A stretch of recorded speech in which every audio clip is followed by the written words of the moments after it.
So, hello everyone, and after Diwali, I think it's the first live, and this is the 12th episode of Dental Dialogue. So, welcome back. Thank you so much for being there. Thank you so much for the love, for the respect. so, um, let's discuss the topics one by one, and I want you guys to join in. I want you guys to give your questions, your topic of discussions. Till then, I'll definitely keep my topics on the track, right? So recently I was reading a book and I posted it about that book also. Posted about that book also. So you must have seen. If you have not seen, please do see. I think I posted one story and not the post. So I'll post the picture of the book, and it's a book which I found randomly at a metro station in Delhi, and it's a wonderful book written by doctors. I think that is a couple. Both of them are doctors and very reputed doctors of Mumbai, right? And very old couple, I believe, because a lot of experience being a plastic surgeon, and I think they are wonderful people. So they wrote a book for the patients, and chapter by chapter ऐसा नहीं है कि सिर्फ उन्हीं के experiences हैं. जितने भी इंडियन एंड इंटरनेशनल डॉक्टर्स को वो जानते हैं, जिनके बहुत एक्सट्रीम एक्सपीरियंसेस हैं, वो चैप्टर बाय चैप्टर उन्होंने शेयर किए हैं. सो उसमें काफ़ी ऐसी चीज़ें जो उन्होंने बताई हैं कि जो डॉक्टर्स के अंदर होनी चाहिए. सोसाइटी में रहते हुए, स्पेशली इंडियन सोसाइटी में रहते हुए, डॉक्टर्स के लिए बहुत मुश्किल होती जा रही हैं वो क्वालिटीज़ रखनी. क्योंकि डॉक्टर्स को डाल दिया गया है उस कैटेगरी में जिस कैटेगरी में बिजनेसमैन होते हैं. तो इससे प्रॉब्लम क्या हुई, इसको बहुत डीपली समझिए ताकि आप भी पेशेंट्स को कभी समझाना चाहें तो समझा पाएँ. पहले डॉक्टर्स को अगर कोई भी केस फाइल होता था, कुछ भी होता था, तो उनको डॉक्टर ही हियर करता था, राइट. पर जब से डॉक्टर्स को कंज्यूमर फोरम के अंदर डाला गया है, तब से डॉक्टर्स के लिए सुप्रीम कोर्ट ने एक सिंपल लाइन बोल दी कि डॉक्टर्स पे कुछ इल्ज़ाम नहीं लगाए जाएंगे, मगर ये ज़रूर प्रूव करना पड़ेगा डॉक्टर को कि वो अपनी कंपैटिबिलिटी में बेस्ट वर्क कर रहा था. अब बेस्ट वर्क कर रहा था वो अपने मुंह से बोलेगा तो जज नहीं मानेगा, क्योंकि जज डॉक्टर नहीं है. तो जज क्या मानेगा? एविडेंस. और एविडेंस लाने के लिए आपको क्या करना पड़ेगा? प्रूफ. और प्रूफ के लिए आपको क्या चाहिए होंगे? इन्वेस्टिगेशंस. तो कोई हॉस्पिटल में आता है या हमारे डेंटिस्ट फील्ड में कोई क्लिनिक में आता है और कहता है कि सर मुझे दांत में दर्द है, और आप एक्सरे मत लो, उसके चार्ज होंगे, आप ना ट्रीटमेंट कर दो, या आप एक्सरे CBCT मत कराओ, आप इम्प्लांट कर दो, एग्जाम्पल, आप कर देते हैं. कल को वो लॉ सूट फाइल करता है तो कोर्ट में जज ये नहीं बोलेगा कि अरे आपने तो पेशेंट की बात मान लिया, आप तो बड़े अच्छे डॉक्टर हैं. ये नहीं बोलेगा. कोर्ट कहेगा कि आपने CBCT क्यों नहीं कराया, जब आप करा सकते थे, वो ज़्यादा बेटर ऑप्शन होता, या आप एक्सरे ले सकते थे, RBG ले सकते थे एक्सट्रैक्शन से पहले, या ज़्यादा बेटर ऑप्शन होता, आपको कुछ ना कुछ समझ में आता बेटर, तो आपने अपनी कंपैटिबिलिटी में बेटर वर्क नहीं किया, तो आप गलत हुए, तो आपको फाइन, राइट. इसी डर की वजह से इन्वेस्टिगेशन ज़्यादा हो रही हैं. तो अगर इंसान ये भी सोचेगा ना कि मोबाइल दाता है यार, छोड़ो, नहीं लेते एक्सरे, तो भी वो लेगा. इन्वेस्टिगेशन होनी चाहिए, पर डर की वजह से नहीं. तो ये रीज़न है कि that is why doctors are considered into this businessman form. और इस वजह से डॉक्टर्स को स्टैंड इस तरीके के लेने पड़ रहे हैं, और डॉक्टर्स दोनों तरफ से फंसते हैं. अगर वो इन्वेस्टिगेशंस कराते हैं तो वो लुटेरे हैं कि फालतू की इन्वेस्टिगेशंस हो रही हैं, इनके बिना भी काम चल सकता है. और अगर कुछ गड़बड़ हो जाए तो कोर्ट डॉक्टर को डांटेगा कि आपने पूरी प्रॉपर इन्वेस्टिगेशन नहीं कराई. इस बीच में हम फंसते हैं. ये बात डॉक्टर्स को अपने पेशेंट्स को बतानी चाहिए, एटलीस्ट अपने फ्रेंड्स को बचानी चाहिए जो नॉन क्लिनिकल आपके फ्रेंड्स हैं, जो क्लिनिकल लाइन में नहीं है, डॉक्टर्स नहीं हैं. एटलीस्ट एजुकेटेड पेशेंट्स को ये बात समझ में आनी चाहिए. और इस वजह से शायद सोसाइटी में जो बैलेंस और बिगड़ गया है, जो डॉक्टर्स की तरफ रिस्पेक्ट रहती थी, आज उन पर हाथ सबसे पहले उठता है. ये ना मूवीज़ में दिखाया जाता है कि डॉक्टर्स गलत कर रहे हैं. ये सब चीज़ें इस वजह से बढ़ रही हैं. खैर, ये तो एक इन्फॉर्मेशन वाली बात हो गई जो आप लोगों को मैंने दी. और वो बुक मैं ज़रूर शेयर करूँगा, प्लीज़ उसको पढ़िएगा.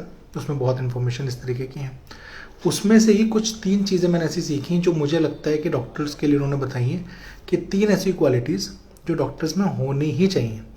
अब क्या होता है, हम अपने नेचर के अगेंस्ट नहीं जाते, हमें लगता है कि ये हमारा नेचर है और ये प्रोफेशन है, हमें इन दोनों को सेपरेट रखना है। बट डॉक्टर्स के प्रोफेशन के अंदर कुछ चीज़ें ऐसी आती हैं जो आपको अपने नेचर के अंदर अडेप्ट करनी पड़ेंगी। आप चाहे एग्रेसिव पर्सन हो, चाहे नॉन एग्रेसिव पर्सन हो, चाहे स्पिरिचुअल पर्सन हो, चाहे नॉन स्पिरिचुअल पर्सन हो, चाहे रिलीजियस पर्सन हो, चाहे नॉन रिलीजियस पर्सन हो, चाहे लाउड पर्सन हो, चाहे साइलेंट पर्सन हो, चाहे इंट्रोवर्ट हो, चाहे एक्सट्रोवर्ट हो, you have to make sure कि ये तीन चीज़ें आपके अंदर हों। और अगर ऐसा नहीं होगा तो ये आपके प्रोफेशन को हाईली इम्पैक्ट करेगा गलत फहमी में, राइट। तो सबसे पहली चीज़, एक स्टोरी से स्टार्ट करते हैं। सबसे पहली क्वालिटी जो आपके अंदर होनी चाहिए वो ये होनी चाहिए कि आपके अंदर अपनी मिस्टेक एडमिट करने का करेज होना चाहिए। और करेज वर्ड क्यों यूज़ कर रहा हूँ मैं, उसका रीज़न है, हम लोग मेडिकल फील्ड में जब कोई काम करने जाते हैं, राइट, तो अगर हमसे कोई गलती होती है तो शायद दुनिया को ये पता ना हो कि हमें सिर्फ छोटी सी डांट नहीं पड़ती, खुलेआम गाली पड़ती है, राइट, क्योंकि हम बॉडी के साथ वर्क कर रहे हैं और कुछ भी गलती होती है तो वो it tends to give pain to a live human being, right, और discomfort to a live human being, right. तो इसलिए हमें सीधे गाली पड़ती है, ओटी में गाली पड़ती है, कहीं भी गाली पड़ती है। इसी तरीके का इंसिडेंट एक डॉक्टर साहब का हुआ कि उनको, वो जूनियर रेजिडेंट थी और उनको लगा दिया गया गायनी सेक्शन में, और एक पेशेंट आई जिनको ऑलरेडी बीपी काफ़ी था और उनका बीपी कम करने के लिए उनको सलाइन चढ़ाया गया।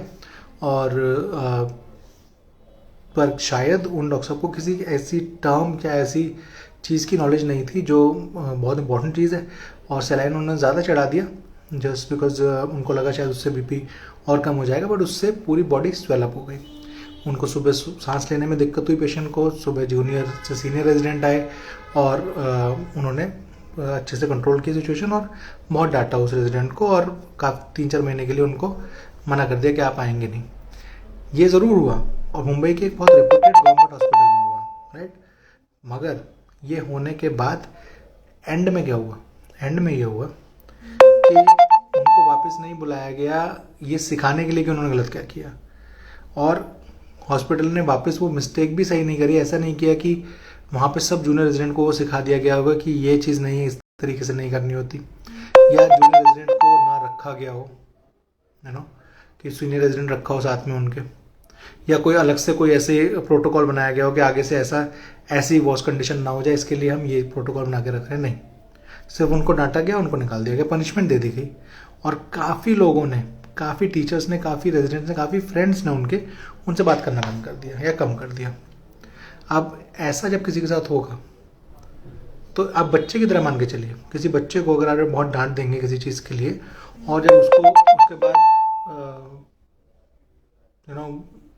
पनिशमेंट देने के बाद उसको बताएंगे नहीं कि वो क्या गलत कर रहा है और उसको सिखाएंगे नहीं, तो वो बच्चा अगली बार अपनी गलती एडमिट क्यों करेगा।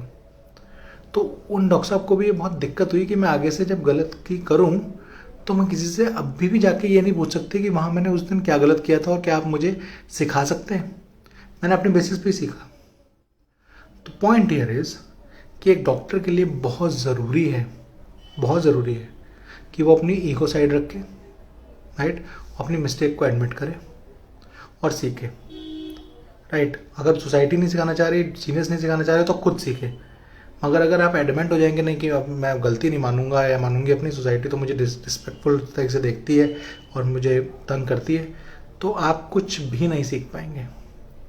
तो सबसे पहली क्वालिटी जो उसमें लिखी हुई है कि इन एनी वॉच कंडीशन अपनी ईगो साइड रखें। अगर गलत हैं आप तो गलती माने और उस गलती को सीख में कन्वर्ट करें। मैं ये नहीं कह रहा हूँ कि आप पेशेंट के सामने लेट जाइए कि अरे बड़ी गलती हो गई है। वो डॉक्टर्स, कोई भी, सुप्रीम कोर्ट नहीं बोल रखा है, कोई भी प्रॉमिस नहीं कर सकता कि बिल्कुल ठीक कर देगा। अपना बेस्ट दिया आपने, दैट्स इट, पेशेंट से तो बात खत्म हो गई। पर आप खुद को ये बात समझाइए कि मैंने कुछ गलत किया और अब मुझे इसको सही करना है, दैट्स इट। ये क्वालिटी आपके अंदर से होनी चाहिए, सिर्फ क्लिनिक के अंदर ही नहीं। अगर आप लाइफ में रेगुलेट करेंगे ना इस चीज़ को, कि आपकी लाइफ में आप ऐसे पर्सन हो जिसकी ईगो असाइड रहती है और वो सही या गलत को जज कर पाता है, उसको बहुत जल्दी गुस्सा या पॉजिटिवनेस या इनसिक्योरिटी नहीं आती, तभी ये आपके क्लिनिक के अंदर भी आपके माइंड में रहेगा। First thing. सेकंड थिंग उसमें बहुत अच्छी लिखी हुई है कि कितनी भी मनी आपको दे दी जाए ना, वो आपको ड्राइव ज़रूर करेगी काम करने के लिए, कि मनी ज़्यादा मिल रही है इस ट्रीटमेंट के लिए या उस ट्रीटमेंट के लिए, पर सबसे ज़्यादा जो चीज़ ड्राइव करेगी वो करेगी एम्पैथी, पेशेंट्स की तरफ दया, पेशेंट्स की तरफ इस नज़र से देखना कि वो आपके पेरेंट्स की तरह हैं, उनके लिए केयर। अगर वो नहीं होगी ना आपकी आंखों में, आपने कई डॉक्टर्स ऐसे देखे होंगे जो रूडली बात करते हैं, बहुत उनकी आदत पड़ जाती है इस तरीके से, वो अगर आपके अंदर आ गई तो आप एक रेप्यूटेड डॉक्टर नहीं बन सकते। आपके अंदर हमेशा एक वॉइस में, नेचर में एक एम्पैथी, एक और सिर्फ वॉइस और नेचर में नहीं, एक्शंस में। अगर मेरा पेशेंट को फीडबैक कॉल मैं करता हूँ, समझ लीजिए कल मैंने किया, एक पेशेंट की सर्जरी हुई, हमने नेक्स्ट डे कॉल किया, पेशेंट ने बोला अभी भी बहुत दर्द है, तो मुझे पता है कि पेशेंट को दर्द होना है क्योंकि सर्जिकल एक्सट्रैक्शन हुई है, हमें पता है कि पेन किलर दे रखे हैं, still I ask the patient to come, सिर्फ इस डाउट से कि ऐसा ना हो गया हो कि ड्राई सॉकेट हो गया, और नहीं हुआ था dry socket, still I asked her to come, I asked her to sit with me, I asked her to sit on the chair, I checked it for the psychological reasons. ये empathy आपकी होनी चाहिए। आपके पास time है, patient को बुलाइए, patient आप पे ट्रस्ट कर रहा है अपनी बॉडी पे वर्क करने के लिए, सिर्फ पैसा दे रहा है वाली बात नहीं, आप पे ट्रस्ट कर रहा है, वो किसी और को भी ट्रस्ट कर सकता है। सो उस ट्रस्ट को बनाए रखें। अगर आपके पास टाइम है आप दे सकते हैं, बिल्कुल बुलाइए, नहीं दे सकते तो फ़ोन पे ज़्यादा टाइम देने की कोशिश कीजिए। This empathy is very important. इस एम्पैथी से, इस काइंडनेस से रिलेशन बेटर, ट्रस्ट का बनता है डॉक्टर और पेशेंट के बीच में, और ये बहुत इंपॉर्टेंट है। Last but not the least, आपको मूव ऑन जल्दी करना आना चाहिए। ये बहुत इंपॉर्टेंट क्वालिटी है डॉक्टर की। अगर आप मूव ऑन करना जल्दी नहीं जानेंगे ना, तो एक ही जगह फंसे रहेंगे। फॉर एग्जाम्पल, परसों हमारे पास हमारे नए क्लिनिक पे एक पेशेंट आया, उन्होंने आके काफ़ी देर कंसल्टेशन करी, इनफैक्ट 2 बार आए वो, सुबह और शाम, राइट, और काफ़ी डिस्कशन हुआ, और लास्ट में उन्होंने ये बोल के हमें सॉरी बोल दिया कि सॉरी, हमें लग रहा है कि आपके चार्जेस रूट कैनाल के काफ़ी ज़्यादा हैं, राइट, एंड दे लेफ्ट। अब 2 सिनेरियो हो सकते थे। हम ये सोच सकते थे कि यार क्या हो गया, एक नया नया क्लिनिक खुला है, पेशेंट ऐसे हमें महंगा समझ रहे हैं हमारा ट्रीटमेंट, हम सस्ता कर दें क्या, कुछ कम कर दें क्या, क्या गड़बड़ हो रही है हमसे, हो ये तो बड़ी गड़बड़ है, और हम अपना दिमाग ख़राब करते, और जो हमारे पास पेशेंट आ भी रहे हैं उनको भी फोकस से नहीं कर पाते, राइट। और दूसरा तरीका जो हमने अपनाया वो ये कि ये पेशेंट अगर हमारे लिए था, हमारे ट्रीटमेंट के चार्जेस की वैल्यू कर सकता था तो वो करता, और हम हमारे से ट्रीटमेंट कराता। नहीं कर सकता था, उसने नहीं कराया, जो हुआ है अच्छे के लिए हुआ है, शायद ये हमारे लिए बेटर ही हुआ है, ठीक है। क्योंकि मैंने ऐसा देखा है कि आप ज़बरदस्ती किसी के पीछे पड़ते हैं, और आप ऐसा, कई डॉक्टर्स को मैंने देखा है कि बार्गेनिंग पे उतराते हैं खुद ही, पेशेंट से नहीं, पेशेंट बार्गेनिंग कर, आप उतराते हैं कि अच्छा चलिए आप इतना परसेंटेज में कम कर दूंगा, ये वो। अब पेशेंट को आ जाता कॉन्फिडेंस कि इस पर्सन को कुछ नहीं आता, ये मुझसे कम चार्जेस करवा रहा है। फिर पेशेंट आपके ट्रीटमेंट प्रोटोकॉल पे भी डाउट करता है कि पक्का रूट कैनाल ही होगी ना, आपने पहले ये बोला था, ये होगा वो होगा। फिर आप सही भी करेंगे ना, पेशेंट आप पे ट्रस्ट नहीं करेगा, ट्रस्ट बैठेगा आपके कॉन्फिडेंस से।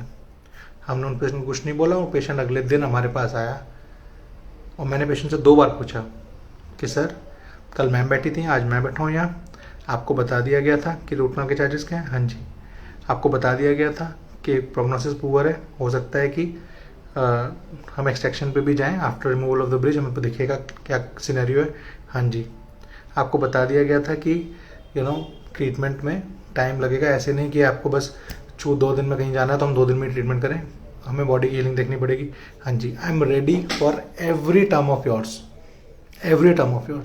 Please give me relief from the pain, right. तो ऐसा क्यों हुआ, और हमारे साथ ही क्यों हुआ? They could have gone to any place which is cheaper than us, right.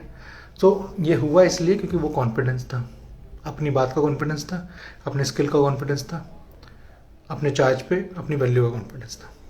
तो इसलिए सडनली फटाफट मूव ऑन कीजिए। एक पेशेंट चला गया, ठीक है, जो है उसको करो, ये नहीं कि हर किसी को ढूंढते रहोगे, अरे ये वाला क्यों नहीं आया, वो वाला क्यों नहीं आया। नहीं, इंडियन क्रिकेट टीम है ना, हार गए, साउथ अफ्रीका से हार गए, चलो खत्म, बांग्लादेश से जीतो, बांग्लादेश जीत गए, चलो अब नेक्स्ट, एशिया कप से बाहर हो गए, कोई बात नहीं, नेक्स्ट वर्ल्ड कप। प्रेजेंट में जीना ये बहुत इंपॉर्टेंट है डॉक्टर के लिए। अगर डॉक्टर एक जगह अटका रहेगा तो जो उसके साथ हैं वो सफ़र करेंगे, जो पेशेंट्स ऑलरेडी उसको ट्रस्ट कर रहे हैं, उसको रिलाई कर रहे हैं, वो सफ़र करेंगे। तो जो मैं हमेशा कहता हूँ कि प्रैक्टिस में जो ऑलरेडी आपके पास हैं उन पे फोकस कीजिए, जो नए आएंगे वो तो आएंगे ही, और ये उन पुरानों के थ्रू ही ज़्यादा आएंगे। So thank you so much guys for the wonderful messages. मैं थोड़ा कमेंट देख लूँ। डॉक्टर साइन डेंटल से मैसेज है, hi thank you so much sir for the reply. And मैंने भी doctor Rajat sir, good evening sir ji, good evening sir, thank you so much for the comment. And so many people joined, and I believe right, okay, so I think I should leave now, और मेरे clinic का भी time हो गया। So have wonderful weekend. And yes, online practice enhancement हमारा जो lecture series थी वापस आ गई है।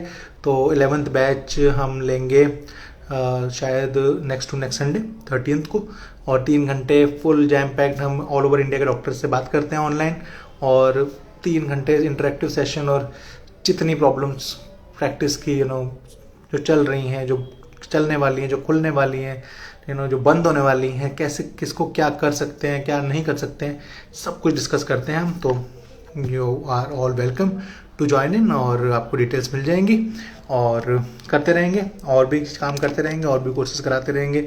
अभी तो हम ऑनलाइन प्रैक्टिस एनहांसमेंट ही करा रहे हैं, बहुत जल्दी स्टेट्स में आना शुरू करेंगे, बहुत जल्दी इम्प्लांट के भी हम कुछ चीज़ें प्लान कर रहे हैं डॉक्टर सिरी और मैं।